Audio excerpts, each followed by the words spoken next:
Hello বন্ধুরা, welcome to জীবের স্বাদ। আশা করি তোমরা ভালোই আছো। আর আজকের আমার নতুন রেসিপি নিয়ে চলে এসেছি এবং তার জন্য একটা পার্ট তোমাদের দেখাতে ভুলে গেছি, যদিও কিছুটা করে রাখা আছে আর কি, ওটা মানে এগিয়ে রাখা কাজটা। তো দেখো, তোমাদের ভালো লাগবে আর একটু নতুনত্ব। তো চলো দেখি, ঠিক আছে? চলো। আজকে আমার এই রেসিপিটা করতে গেলে লাগছে শুধু পেঁয়াজ আর এই রসুন। এটাকে আমি আগে সেদ্ধ করে নিয়েছি। তো এটা আমি চোকলাটা ছাড়িয়ে নেব। ঠিক এরমভাবে টিপলে পরেই কিন্তু ছেড়ে চলে আসবে, যেমন এটা হয়ে যাচ্ছে খুব সহজেই। দেখো, তোমরা দেখতে পাচ্ছ আশা করি, এই যে বেরিয়ে এসেছে চোকলাটা। এবার এরকমভাবেই আমি কিন্তু বার করে নেব বাকিগুলো। আর পেঁয়াজটারও ওপরের এই খোলসটা আমি আস্তে আস্তে করে ছাড়িয়ে নেব। এই যে খুব সহজেই ছেড়ে যাচ্ছে।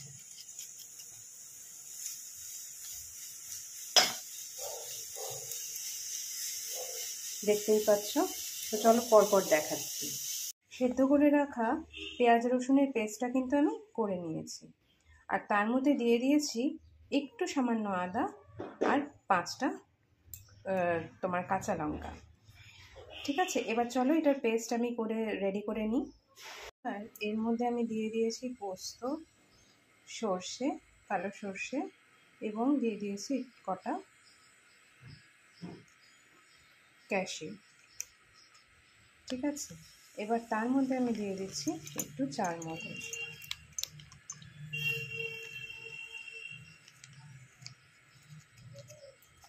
দেখতেই পাচ্ছ,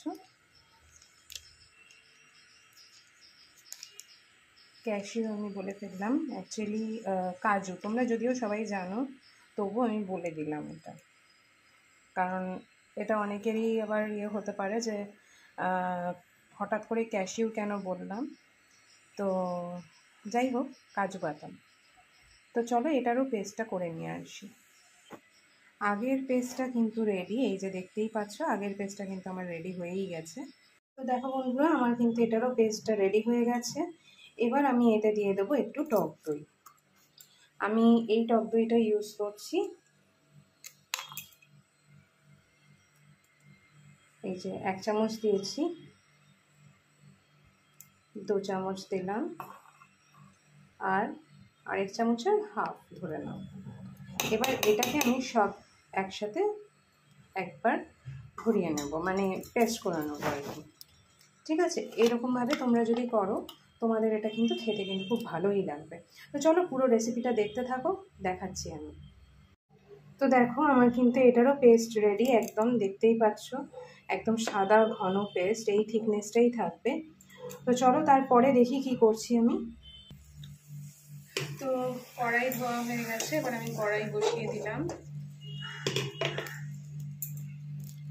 এবার দই কাতলা করতে গেলে পরে আমাদের হলুদটা কিন্তু অ্যাভয়েড করতে হবে। তো মাছ যখন ভাজবো, আমি কিন্তু দইটা দেব, মানে সরি, আমি কিন্তু নুনটা দেব, হলুদটা কিন্তু একদমই দেব না।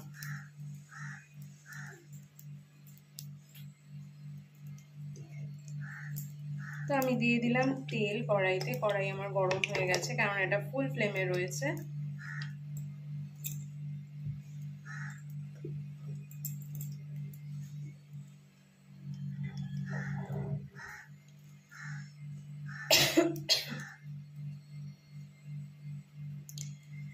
তো এটা যেহেতু আমার হাজব্যান্ডের জন্মদিন, তো আজকে আমার রেসিপি কি হয়েছে সেটা জানতে গেলে তোমাদেরকে কিন্তু ট্রায়োটা ফলো করতে হবে। ট্রায়ো ফলো করতে গেলে ইউটিউবে গিয়ে সার্চ সেকশনে গিয়ে বা সার্চ প্যানেলে গিয়ে লিখবে @MOONROY মুন রয় 9544 দিলে পরে আজকে আমার মেনু কি হয়েছে তোমরা জানতে পারবে। এবং এগুলোর সমস্ত রেসিপি আমি আগে দিয়েছি, আমি ওই জন্য আজকে আর আলাদা করে দিচ্ছি না। মানে যেহেতু এই দই কাতলাটা আমার দেখানো হয়নি, ওই জন্য শুধু এইটাই দিচ্ছি, অন্য কোনো রেসিপি আমি কিন্তু এখানে তুলে ধরছি না। আর আমি এখানে যে মানে যখন কিনা এই মাছটা যখন আমি ভাজবো, আমি কিন্তু শুধু আর শুধুমাত্র আমি হলুদ কোনোভাবেই ইউজ করব না, হলুদটা কোনোভাবেই ইউজ হবে না। এখানে আমি দেবো হচ্ছে শুধু নুন, এই যে নুন মাখিয়ে শুধু।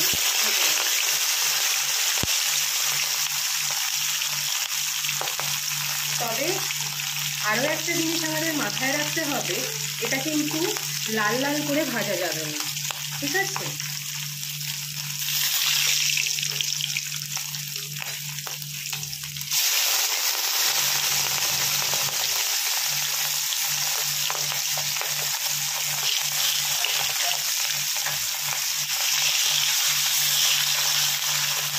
আশা করি তোমরা দেখতেই পাচ্ছ।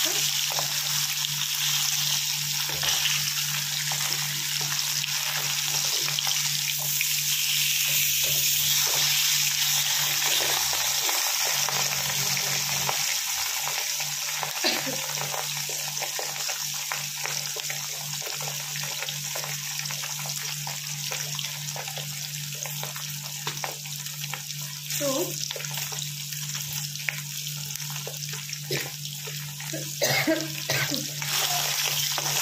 মাছ আমার মোটামুটি ভাজা হয়ে গেছে, আমি আরেক পিস মাছ ভাজতে বাকি আছে। আমরা যেহেতু 3 জন মানুষ,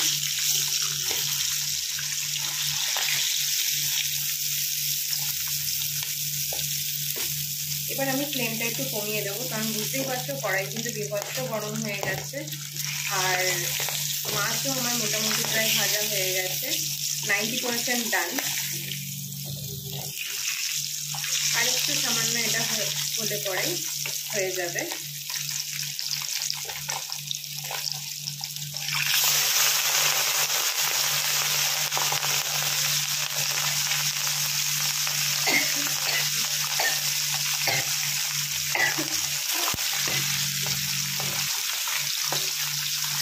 দেখতেই পাচ্ছ বন্ধুরা, আমি কিন্তু খুব কড়া করে ভাজি না, এই যে এরকম একটা থাকবে। কেননা এরকম না থাকলে পরে জিনিসটা যদি মানে সাদা তরকারি তার মধ্যে কালো কালো বা লাল লাল যদি মানে মাছটা দেখা যায়, সেটা কিন্তু দেখতেও বাজে লাগবে।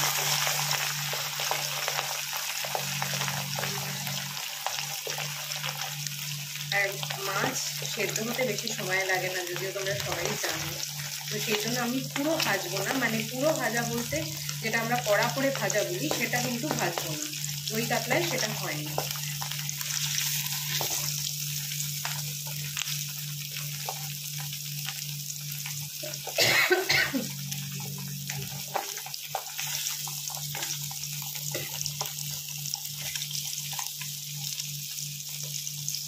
এবার আমি মাছটা তুলে নিলাম।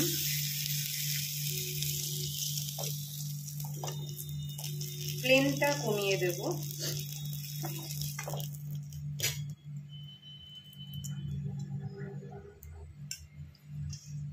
এবার এতে আমি দিয়ে দেব তেজপাতাটাকে আমি 2 ভাগ করে নিচ্ছি, কারণ তেজপাতাটা বেশ বড়। তেজপাতা আর একটু খুব সামান্য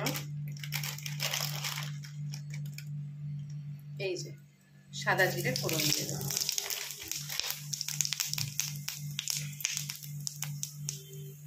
এবার সেই পেঁয়াজ আর রসুন আদা আর লঙ্কা বাটাটা আমি দিয়ে দেব।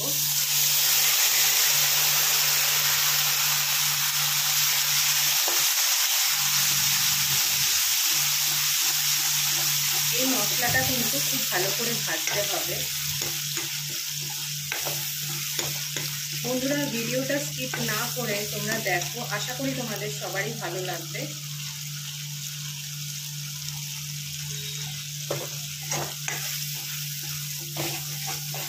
আর যেহেতু আমি দই দিচ্ছি এখানে, তাই একটু সামান্য, দইয়ের জন্য নয়, আমি সমস্ত রান্নাতেই একটু চিনিটা দিই, তাতে কালারটাও যেমন খুব সুন্দর আসে আর খেতেও একটা আলাদা টেস্ট হয়। তবে হ্যাঁ, তোমরা দেখেছো আমার অন্যান্য রান্নাগুলো, আমি কিন্তু খুব বেশি চিনিও দিই না। এই যে, আর বন্ধুরা যারা ঝাল খাও না তোমরা, তারা অবশ্যই কিন্তু কাঁচা লঙ্কা বলো বা শুকনো লঙ্কা যাই দাও না কেন, তোমরা কিন্তু সেটা অ্যাভয়েড করো।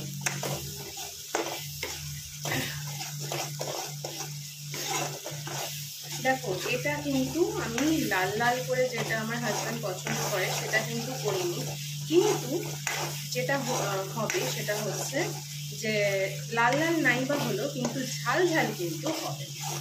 তো সেই জন্য এটাকে আমি লঙ্কাটা একটু বেশি দিয়েছি। এবার আমি ফ্লেমটা হালকা একটু বাড়িয়ে দেবো, কারণ আমার মশলাটাও কিন্তু মোটামুটি প্রায় ভাজা হয়েই এসছে। এবার এতে দিয়ে দেবো আমি সামান্য একটু জিরে গুঁড়ো। ব্যাস, জিরে গুঁড়ো ছাড়া এখানে কিন্তু অন্যান্য কিছুই লাগছে না। আর জিরে গুঁড়োটাও তোমরা জানো সবটাই আমার বাড়িতে করা, আমি দোকানে মানে ওই প্যাকেট যেগুলো হয় সেগুলো আমি কিনি না। তো এটাকেই আমি ভালো করে ভেজে নেব।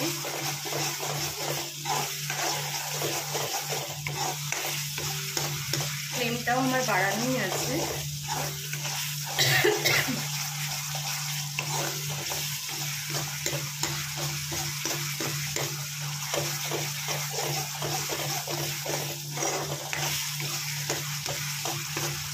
এখানে এরপরে যেটা করবে, আরেকটা তোমাদের পেস্ট দেখিয়েছিলাম আমি, বলছিলাম কাজু বাদাম দিয়ে যেটা করেছি, তো সেই পেস্টটা কিন্তু এবার দেবো। সর্ষে কাজু বাদাম দিয়ে যেটা করেছি সেই পেস্টটা এবার দিয়ে দেওয়ার সময় হয়ে গেছে। তো এবার কিন্তু আমি সামান্য একটু, দেখতেই পাচ্ছ এই যে বাটিটার মধ্যে যতটা লেগে আছে সেটার জন্য একটু জল দিচ্ছি। আরও একটা কেন, যে মশলাটাও কতটা ভাজা হয়েছে সেটাও চেক হয়ে যাবে একবারে, কেননা মশলা থেকে তেল ছাড়া মানেই কিন্তু মশলা আমার রেডি।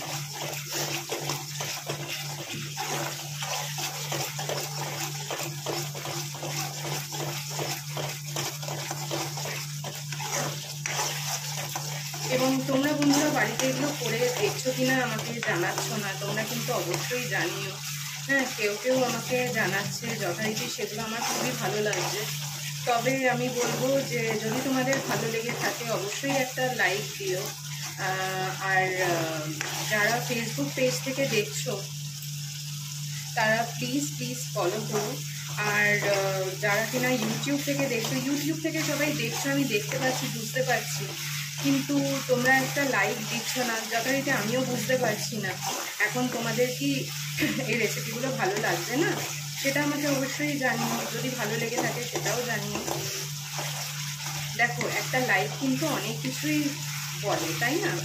আর যারা মানে ইউটিউব থেকে দেখছো তারা অবশ্যই সাবস্ক্রাইব করো, ভালো লাগলে লাইক করো, আর শেয়ার করো। যদি তোমাদের বন্ধুরা থাকে তাদের কাছে শেয়ার করো এই রেসিপিটা। কমেন্ট তো অবশ্যই করো, কেমন লাগলো সেই ফিডব্যাকটাও আমার জানা হবে। তাহলে দেখো জলটা কিন্তু আমার শুকিয়ে এসছে। এবার দেখো ভাজা যে হয়ে গেছে এটার প্রমাণ, যে দেখো তেল ছাড়ছে এবার এখান থেকে। এবার আমি এই বেটে রাখা যে পেস্টটা এরকমই যেন থিকনেস থাকে, তো এটা কিন্তু আমি এবার দিয়ে দেবো। এই যে এই পেস্টটা এবার আমি দিয়ে দেবো। দই কাতলা একটু সাদা সাদা যদি না হয় তাহলে ভালো লাগে বলো তো বন্ধুরা? তোমরা ভালো বলতে পারবে এটা, তাই না? তবে এটা আমি বেশি ফোটাবো না, সামান্য একটু আমি জল দিয়ে দেবো এর মধ্যে। আর অবশ্যই যতটা পারবে তোমরা গরম জল ইউজ করার চেষ্টা করবে। যে কোনো রান্নায় গরম জল দিলে কিন্তু তার টেস্টটাই আলাদা হয়। এবার এই বাটিটা ধুয়ে আমি জল একটু দিয়ে দিলাম, আর একটু সামান্য লাগবে সেটাও আমি দিয়ে দিচ্ছি, কারণ যেহেতু আমার মাছ ভাজা হয়ে গেছে আমার জলটা খুব যে বেশি লাগবে তা নয়।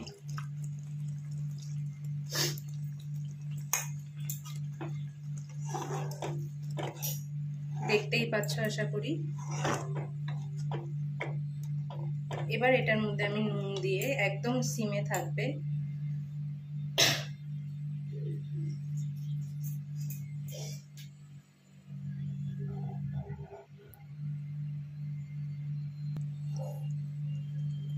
এবার দেখতে পাচ্ছ আশা করি।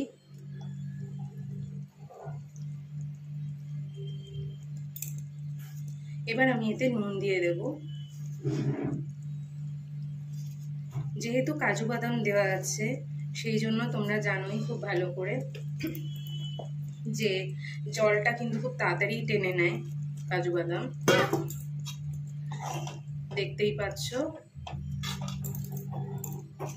এবার মাছগুলো আমি দিয়ে দিলাম। আজকে আমার দই কাতলা কিন্তু রেডি। তোমরাও এরকমভাবে বাড়িতে করে দেখো, তবে অবশ্যই লাইক, শেয়ার অ্যান্ড সাবস্ক্রাইব করতে ভুলো না। এবং আমার ফেসবুকের বন্ধুরা, তোমরা কিন্তু অবশ্যই অবশ্যই এই পেজটাকে ফলো করো। তো দেখা হচ্ছে আবার পরের রেসিপিতে। দেখতেই পাচ্ছ আমার কিন্তু দই কাতলা একদম রেডি, ফুটেও উঠেছে। আর এই থিকনেসটাই থাকবে, কারণ ভাত দিয়ে খেতে গেলে এই থিকনেসটা না থাকলে ভাল লাগবে না। তো তোমরাও এগুলো করে দেখো এরকমভাবে, আর কেমন লেগেছে অবশ্যই জানিও। একদম রেডি আমার দই কাতলা, দেখতে পাচ্ছ? এই দেখো থিকনেসটা দেখো। আচ্ছা, আরও তোমরা আমাদের দেখা হচ্ছে পরের রেসিপিতে। তো till then take care, bye bye. তোমরা আমার চ্যানেলটা বা পেজটা অবশ্যই ফলো বা সাবস্ক্রাইব করো, এটুকুই তোমাদের কাছে বলার। দেখা হচ্ছে পরের রেসিপিতে।